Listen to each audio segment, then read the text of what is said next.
has dropped 17% last year.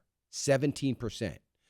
Well, you say, well, 17%, that's not a big deal, I guess. They'll probably make that. Let me explain something to you about the auto industry.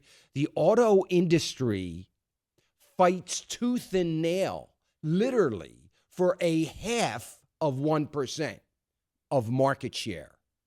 17% is lower than it dropped during the Depression for GM.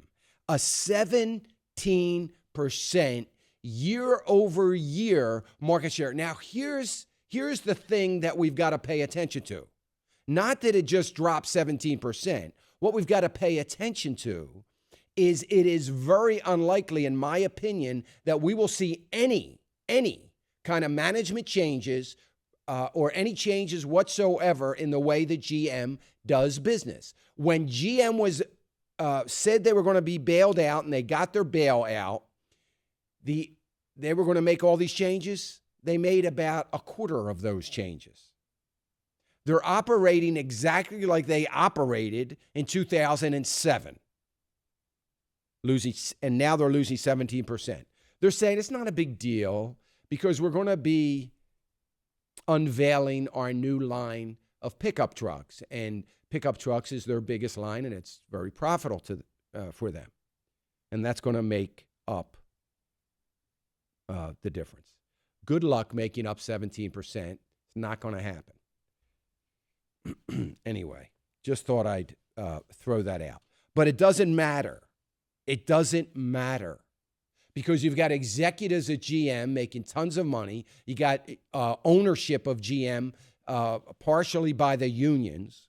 And you've got a situation that everything they do is totally irrelevant. Their bottom line is irrelevant. Their market share is irrelevant because we already created the moral hazard with GM.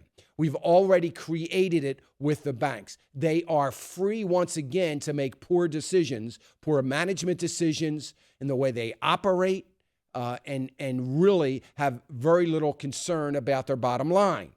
They're free to do that because ultimately it doesn't matter. They cannot fail. How would you like to be a small business owner or major corporation CEO and know that the greatest regulator and regulations that you had on your back to deal with was a fear of failure? That was it. There were a lot of things that are important, but basically, you didn't want to fail.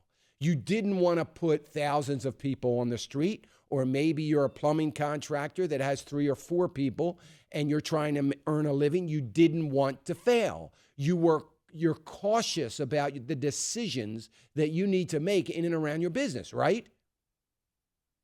They don't have to do that. And they're still going to get paid their salaries. They'll probably even get some tax incentives and tax breaks.